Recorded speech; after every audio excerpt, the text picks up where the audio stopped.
Order. Questions to the Prime Minister. Mr. Peter Bone. Question 1, Mr. Speaker. Prime Minister. Thank you, Mr. Speaker, and I know that the whole House will wish to join me in remembering all those who lost their lives and were affected by the Aberfan disaster 50 years ago this week. It claimed the lives of 144 people, the vast majority of them children. It caused devastation to the local community. It's right that we pause and reflect on this important anniversary and recognise the solidarity and resilience of the people of Aberfan to overcome this powerful tragedy. Mr. Speaker, this morning I had meetings with ministerial colleagues and others, and I will have further such meetings later today in addition to my duties in this House. Mr. Peter Bone. Mr. Speaker, can I associate myself with the remarks of the Prime Minister? I am of an age that I remember those terrible black and white film, and it really affected everyone, and we in this House pass on our thoughts to the people today. Mr. Speaker, as you might know, it's my birthday today. The Prime Minister has already given me a huge birthday present by letting everyone know that we will be out of the European Union no later than the 31st of March 2019. So could I press her for another present? Her excellent policy of closing Victorian prisons and opening modern ones is a spot-on policy. Would she support the reopening of Wellingborough Prison as part of this excellent programme, or would she rather just sing happy birthday? Prime Minister. I say to my honourable friend, I'm very happy to wish him a very happy birthday today, many happy returns. I hope that Mrs. Bone is going to treat the occasion in an appropriate manner and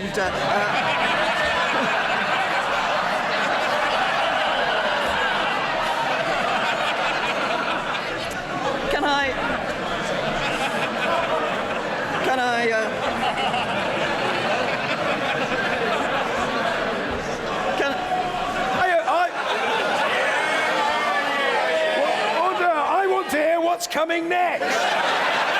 Prime Minister. Calm down, Mr. Speaker.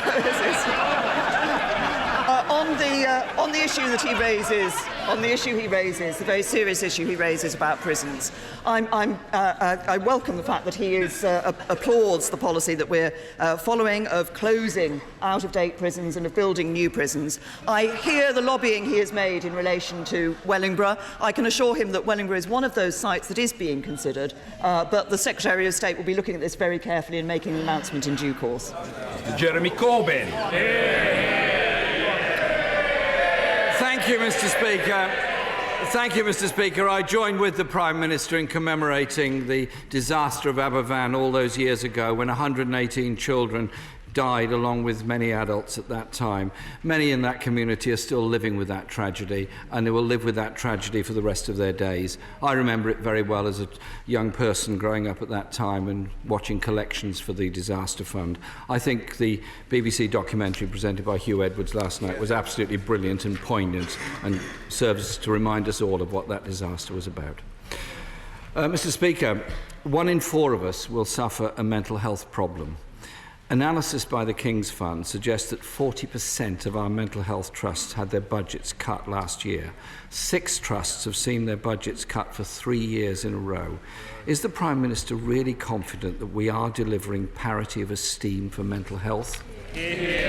Prime Minister. Can I first of all say to the right honourable gentleman that, like him, and my honourable friend, the member for Wellingborough, and I'm of an age where I can remember those terrible scenes on television of what happened in Aberfan.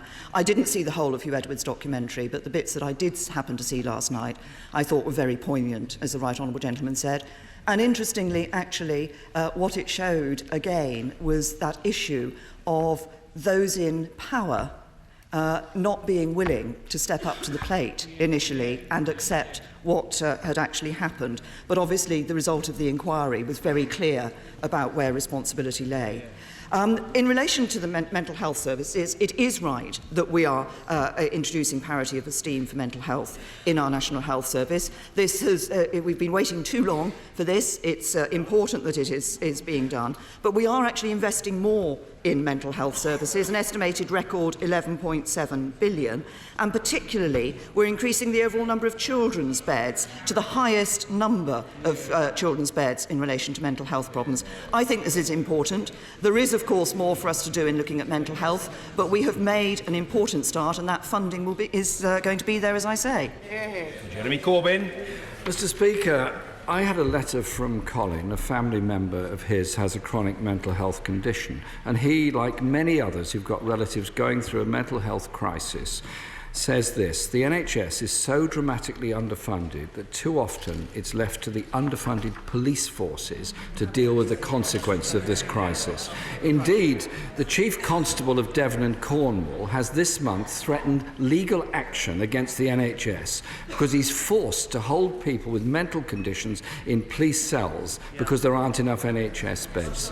I simply ask the Prime Minister this: if the government is truly committed to parity of esteem, why is this trust and so many others facing an acute financial crisis at the present time?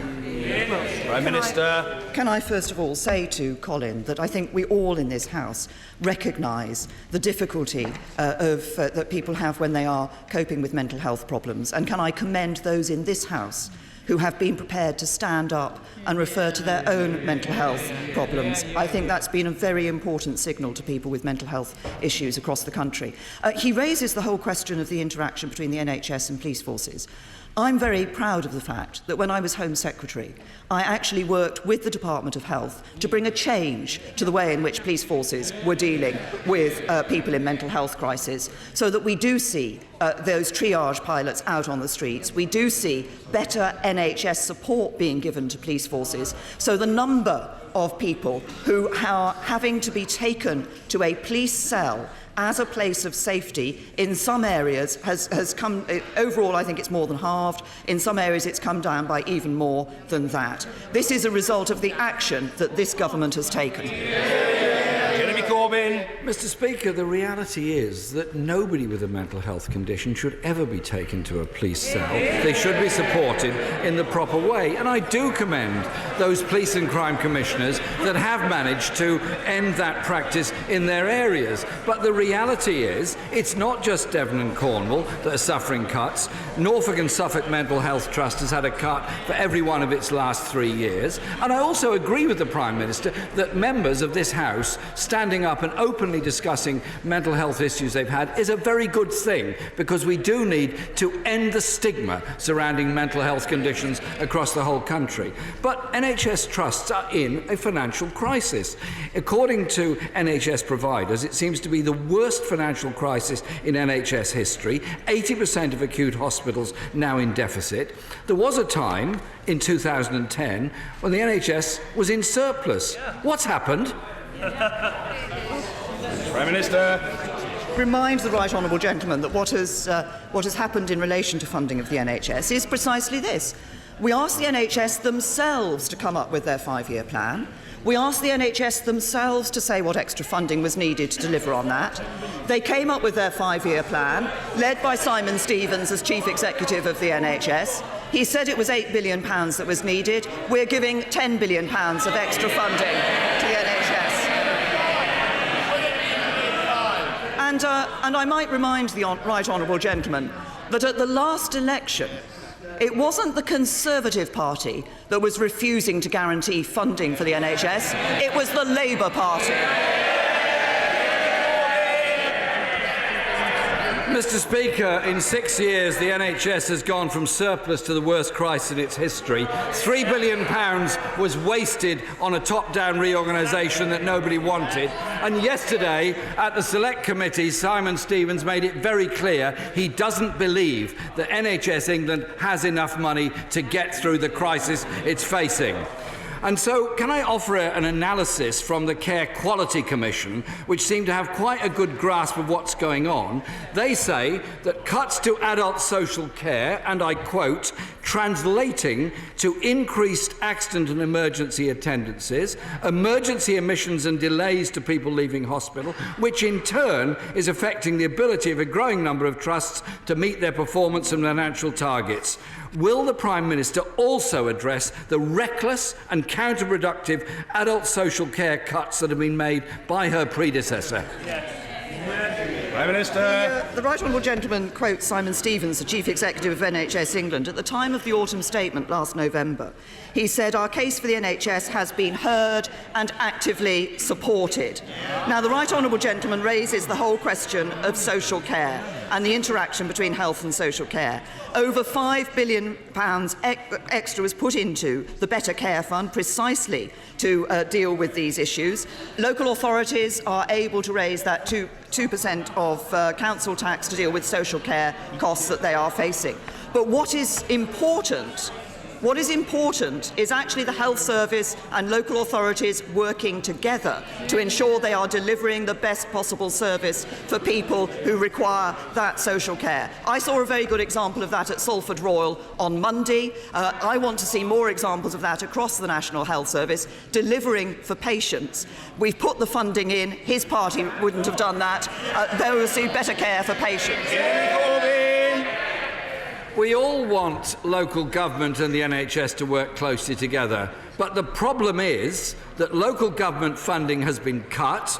400,000 fewer people are receiving publicly funded social care as a result of that. The NHS is having difficulty coping with the crisis they're in. Therefore, there is, unfortunately, bed blocking where acute patients cannot leave because there's no social care available for them somewhere down the line. The issue is the funding crisis in the NHS and in local government. The published figures by the NHS Trust show that the total deficit is £2.45 billion, but the Chief Executive says this figure may even be bigger. The government disguises the extent of the crisis through temporary bailouts, and next month Well, they are bailing out trusts in a crisis. That, of course, is a good thing, but why are they in a crisis in the first place? Next month, Mr. Speaker, sustainability and transformation plans are going to be published. Many all over the country are quite alarmed by this, because of the threat to accident and emergency departments.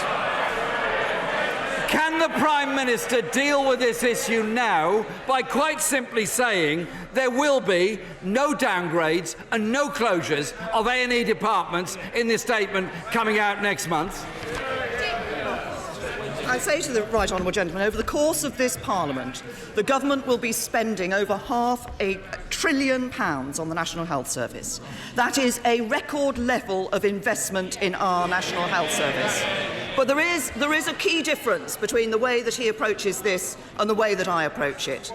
We believe on this side of the House that at local level people should be able to make decisions about the National Health Service, that decisions about the National Health Service should be led by clinicians, that it shouldn't be a top-down approach which is typical of the Labour Party. Jeremy Corbyn! Wow, Mr. Speaker. Well, top-down is what we got. And it cost £3 billion for a reorganisation that nobody wanted at all. Mr. Speaker, I started by asking the Prime Minister about parity of esteem. All this government's produced is parity of failure. Failing mental health patients, failing elderly people who need social care, failing the 4 million on the NHS waiting list, failing 5 times as many people waiting more than 4 hours at A&E departments, and another winter crisis is looming. The Society of Acute Medicines, I believe, has it right when it says this funding crisis and the local government funding crisis is leaving the NHS on its knees. Prime Minister. What has happened in the NHS over the last 6 years? More patients being treated, more calls to the ambulance service, more operations, more doctors, more nurses. That's what's been happening in the NHS. But let's just look at what his party's approach to the National Health Service is. A former Shadow Health Secretary said it would be irresponsible to put more money into the National Health Service. A former leader of the Labour Party wanted to weaponise the National Health Service. At every election, the Labour Party claims that the Conservatives will cut the NHS spending. After every election, we increase NHS spending. At every election, Labour claim that the Tories will privatise the NHS. At every election in government, we have protected the NHS. There's only one party that has cut funding for the NHS, the Labour Party in Wales.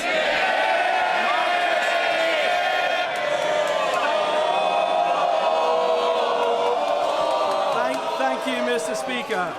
Thank you, Mr. Speaker. Is the Prime Minister aware that research shows that infrastructure investment most benefits areas prepared to capitalise on it, with new associated possibilities in housing, skills and jobs?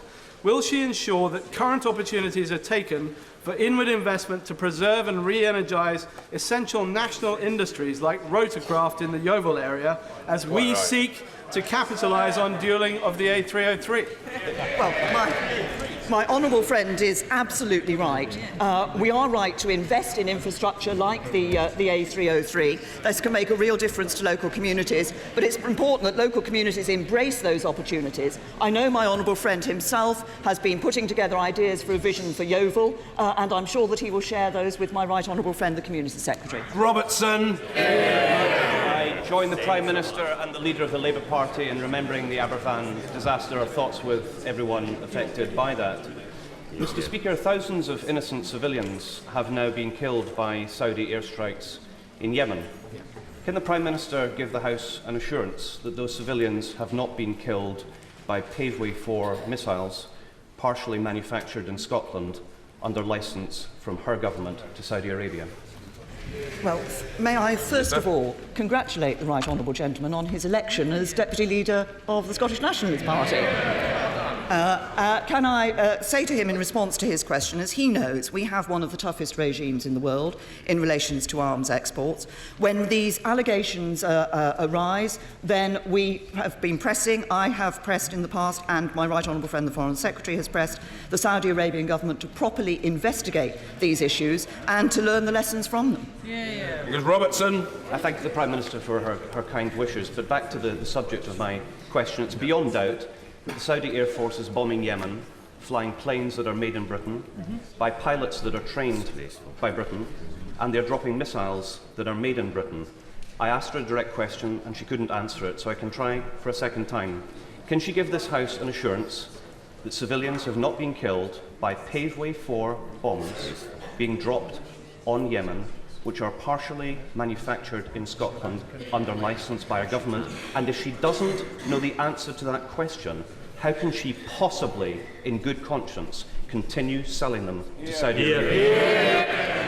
Prime Minister. First of all, in response to the right honourable gentleman, the point I made was a very simple one, which is that we press for proper investigations into what has happened on those incidents before we reach a decision or a conclusion on what has happened in relation to those incidents. We do have a very strong relationship with Saudi Arabia. That is important for this country. It's important in terms of dealing with counter-terrorism and a number of other issues. But what matters when incidents happen about which there is concern is that they are properly investigated. Nigel Adams. Thank you, Mr. Speaker.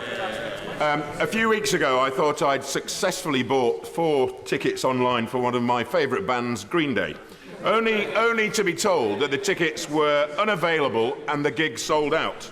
But within minutes, I could buy the tickets on another site for twice the price.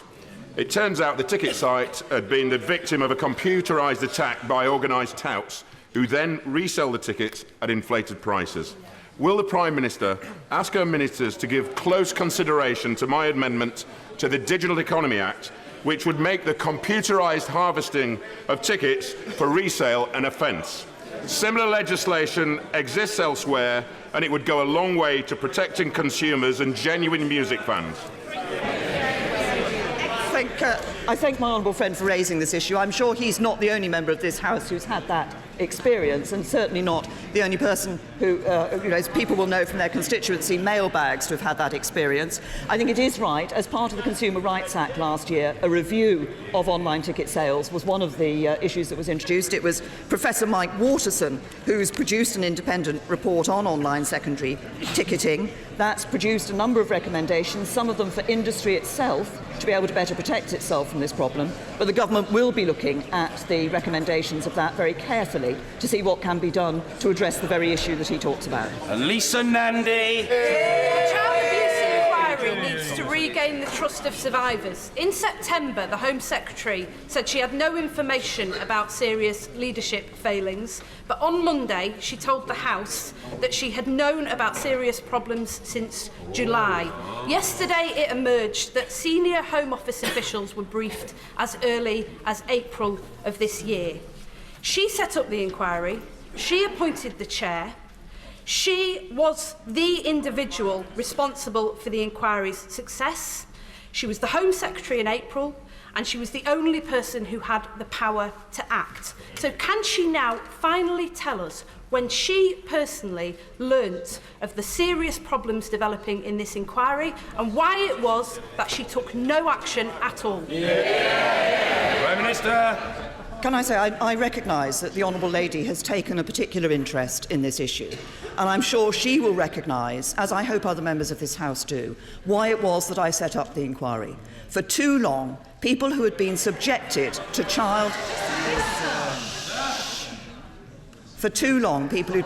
subjected to child sexual abuse had their voices went unheard, and they felt they weren't getting justice. That's why it's very important that the inquiry is able to continue and find that justice for them. I have to say to the Honourable Lady that one of the important aspects of this is that over the years, too many people have had concerns that people in positions of power have intervened to stop them from getting justice. There were stories around about the inquiry and about individuals related to the inquiry, but the Home Secretary cannot intervene on the basis of suspicion, rumour or hearsay. She refers to the statement that was made yesterday in this House. She refers to the statement that was made yesterday in this House about information being discussed with Director General in the Home Office. She will also have noted that that conversation was asked to be confidential, and it was, as far as I'm aware, treated as such. I think it is important for us to recognise that when the Home Office was officially informed of issues, the Home Office acted. It's now for the inquiry to get on and deliver for victims and survivors. This is Gerald Gillen. Having been born and growing up in South Wales and as a former Secretary of State for Wales, can I associate myself with the heartfelt tributes that have been paid by the front bench to the valley community of Aberfan and throughout this House? It was a tragedy that was absolutely unparalleled and stunned the world. So now, can the Prime Minister, in her own words now, step up to the plate and reconfirm her commitment to Wales and to ensuring that her government works with the Welsh Government, particularly after leaving the EU, to maintain the levels of investment that are so vital to the long-term social and economic development of the Valley's communities and the rest of Wales? Prime Minister. Well, I say to my right honourable friend that as a former Secretary of State for Wales, of course, she is well aware of the impact that the Aberfan disaster had on South Wales and those local communities. And as I said in my opening remarks, these events were absolutely tragic, and the thoughts of all of the House are with all those who were affected by them. But I can give that commitment that she is asking for of this government to Wales and to working with the Welsh Government. I'm clear that this government is going to deliver a country that works for everyone, that is every part of the United Kingdom. And of course, the Wales Bill will transfer a historic transfer of powers to the Welsh Assembly. It'll allow the Welsh Government to focus on the job of transforming hammering the Welsh economy. And of course, we're talking to the Welsh Government about how we're going to go forward in relation to the negotiations for leaving the EU. Order. Progress today has been very slow. Can I appeal to colleagues to speed up? Stephen Pound.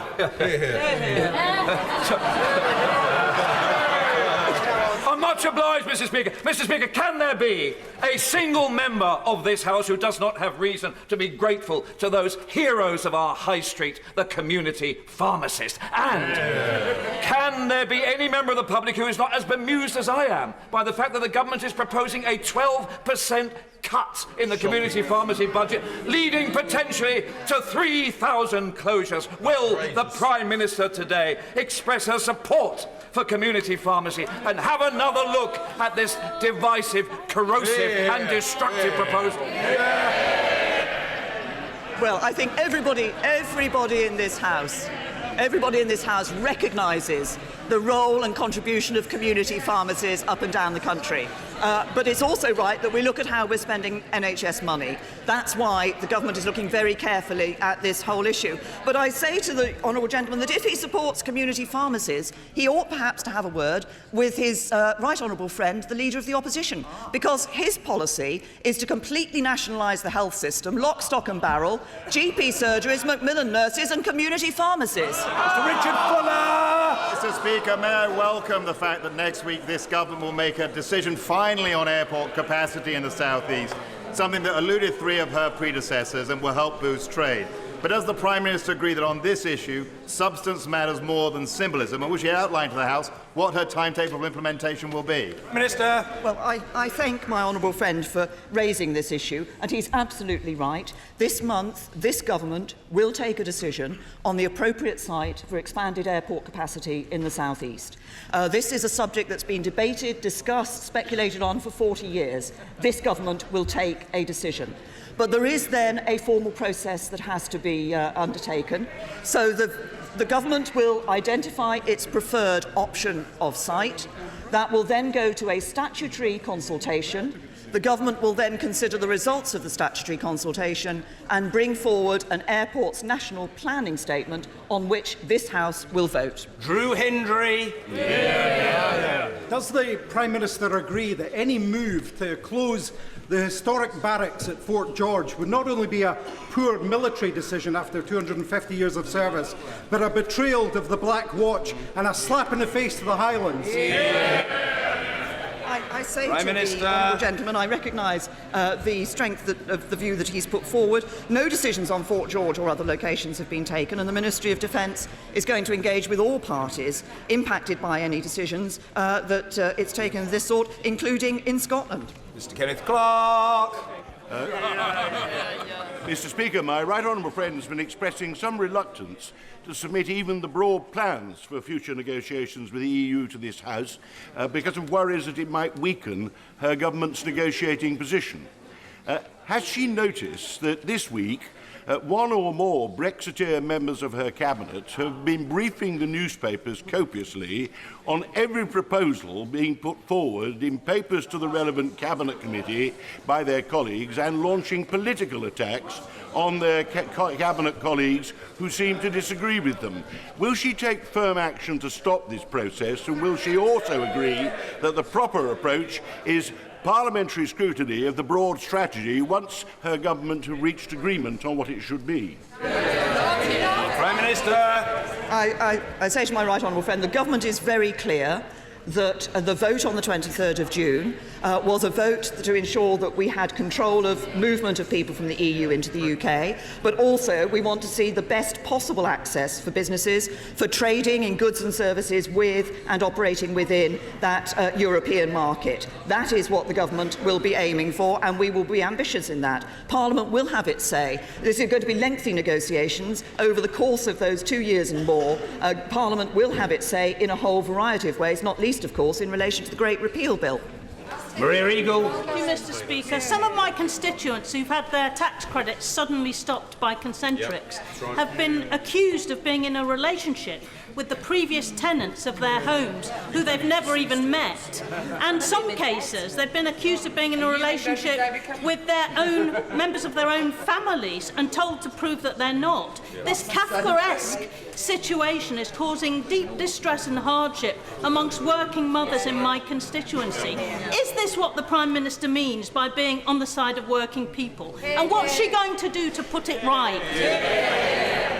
Well, Prime Minister. The Right Honourable Lady raises an issue which is of concern to members across this House, i.e. making sure that those who are being assessed properly and the right decisions are being taken. The Department for Work and Pensions is looking at that whole process of what should be done and how those assessments should be undertaken. And I say to her that I hope that she would welcome the fact that it is this government that has said for those with long-term conditions that are not going to improve, we will not be putting them through the regular assessments that they had under her Labour government. Kapow! The first nuclear science degree apprenticeship, with apprenticeships from EDF at Hinkley Point and the Ministry of Defence, has just been launched at the Bridgwater and Taunton College. It's at the forefront of the government's apprenticeship reform policy. It combines academic study with practical work experience, and it's paid. Does the Prime Minister agree with me that this is exactly the kind of business-led course we need to forge ahead for the future of this nation? I absolutely agree with my honourable friend. Can I commend Bridgwater and Taunton College for the steps that they are taking, working with business, ensuring that the courses are available, and what business needs is exactly what we want to see, and we do want to see a regeneration of our expertise in the nuclear industry. Cloughlin. The Prime Minister recently celebrated her 60th birthday, but she will not be retiring. That is her choice, but she is denying that same choice. She is denying that same choice to many of my constituents. Women like Christine of Springburn, who has worked every bit as hard as the Prime Minister, but will have to now work an extra 6 years. When will she do the right thing? Give the WASPy women their transitional arrangements so that they too can make the choices that she herself enjoys. The Honourable Lady knows, I'm sure, that we have transition arrangements in place, that action was taken by the government to ensure that the period of time that the pension age change would be no more than 18 months compared to the previous timetable, and for 81% of women affected by the 2011 change it will be no more than 12 months. Heidi Allen. Much, Mr. Speaker. The results come out today of employment figures are, of course, fantastic news, but I worry about the economic volatility that could come as a consequence of Brexit, potentially inflation rising and the cost of living going up for people on very modest wages. Does the Prime Minister agree we need to keep as many people in employment as possible? We made the right decision over tax credits, and could I urge her personally to look at those cuts that are still embedded in universal credit and make sure she understands what they will do to people trying to get into work ahead of this autumn statement? Well, my honourable friend is right to talk about the importance of getting people into work. I think work has not just a benefit in terms of an income coming into families, and I'm very proud of the record that the Conservative government has over the last 6 years of getting more and more people into work. So there are now hundreds of thousands of fewer households which have no work income coming into the household. That's extremely important, and the point of universal credit is to be able to ensure that the transition from benefits into work is a transition which means that people do have a benefit if they get into the workplace, whereas the previous system, of course, meant that for some people they were saying they were better off on benefits. We want to see people in work. That's what the system is there to encourage. Thank you, Mr. Speaker. I've been asking questions for 15 months now on this Tory government's appalling two-child policy and rape clause. The government still doesn't know how it will work. From one feminist to another, can the Prime Minister tell me how she justifies putting vulnerable women through the trauma of proving their third child has been born as a result of rape? Well, Prime Minister. To the Honourable Lady, we've been very clear that women who have a third child as a result of rape would not be subject to the limit that is being considered in relation to the benefits. we are considering this. We recognise, I absolutely recognise, that the Honourable Lady is making a point about the concern about how this will be dealt with in terms of dealing with individuals who have been through that trauma of rape. That's why the government is taking its time, is considering this and is consulting on this at the moment and looking at how we can ensure that we do this in absolutely the right way. Sir Hugo Swire. Thank you, Mr. Speaker. Given the increasing relevance of the Commonwealth in terms of trade, will the Prime Minister give her personal support to the first ever meeting of Commonwealth trade ministers here in the UK next year? And will she commit, when she goes to India next month, to persuade Prime Minister Modi to attend CHOGM in the UK in 2018? Prime Minister. Well, I'm very happy to encourage all leaders to attend CHOGM when it takes place here in the United Kingdom, and I can assure my right honourable friend that we are indeed looking at the possibilities of trade deals in relation to the Commonwealth, and I too applaud that first ever meeting of Commonwealth trade ministers which is taking place. It's an important step as we look to forging a new role, global role in the world, ensuring that we're making a success of leaving the EU, trading our way around the world. Reid. Thank you, Mr. Speaker. Local clinicians are absolutely clear that the removal of 24-hour consultant-led maternity services from the West Cumberland Hospital in Whitehaven will cost lives. And this is a decision which ultimately the government will have to make. Will the Prime Minister please commit today to visiting my constituency to see what the effect of this decision will be upon West Cumbrian families, women and children? Prime Minister. I say to the honourable gentleman, I recognise this is a point that this is not the first time that he's raised his concerns in relation to West Cumberland Hospital. Can I say to him that the point of the way in which we're approaching this is that decisions are taken and generated from the local level. It's at the local area that they will be looking at the services that are necessary for people to ensure that they're able to provide the services that are needed and safe services for people of his constituency and other parts of Cumbria. Sir Robert Neal. The tragic murder of one prisoner and the critical wounding of two others in Pentonville prison last night brings home starkly the decline in safety in our prisons. Will the Prime Minister give the Secretary of State for Justice full support in commissioning an immediate, thorough and complete review of the operational, managerial, capacity, leadership and resourcing of the National Offender Management Service, which has signally failed to arrest this declining situation? My Prime Minister raises a matter which is one of the very first issues that my right honourable friend, the Justice Secretary and Lord Chancellor, raised with me, which was about the question of violence in prisons and safety in prisons. That's why my right honourable friend is looking across the board at the action that needs to be taken and has already announced extra money for more staff in prisons, because she recognises the importance of this particular issue. Lucy Powell. Thank you, Mr. Speaker. Just 1 in every 1,000 pupils is a child on free school meals in a grammar school. Does the Prime Minister agree with me that this tiny, tiny number is a very flimsy evidence base on which to create a new national schools policy? And wouldn't she be better looking at the real evidence base of how we reduce inequality in education? Prime Minister. I want to see every child getting the education that's right for them.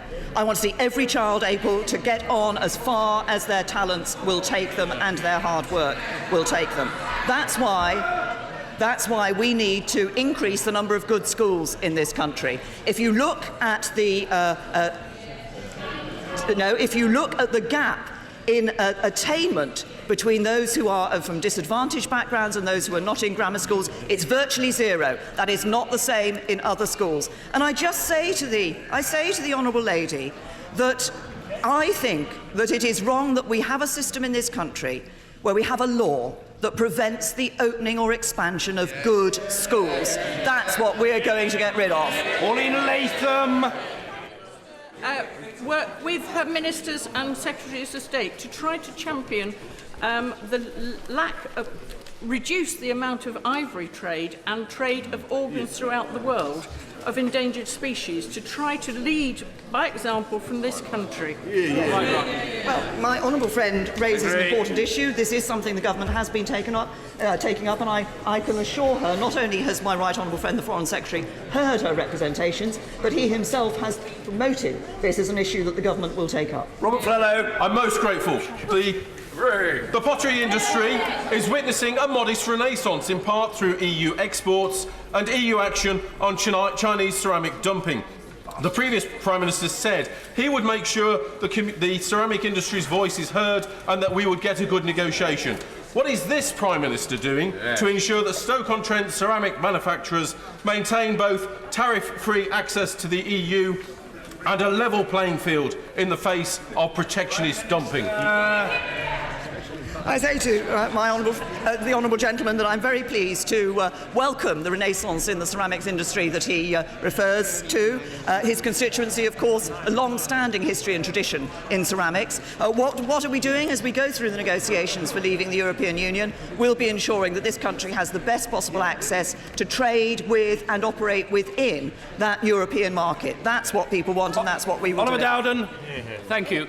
Many constituents have contacted me to express concern about anti-Semitism. Now, I'm sure every member of this House can agree that we should show zero tolerance of anti-Semitism. But does the Prime Minister also agree we must ensure that all parties do not allow a situation to arise where it appears that an environment is created where anti-Semitism is tolerated?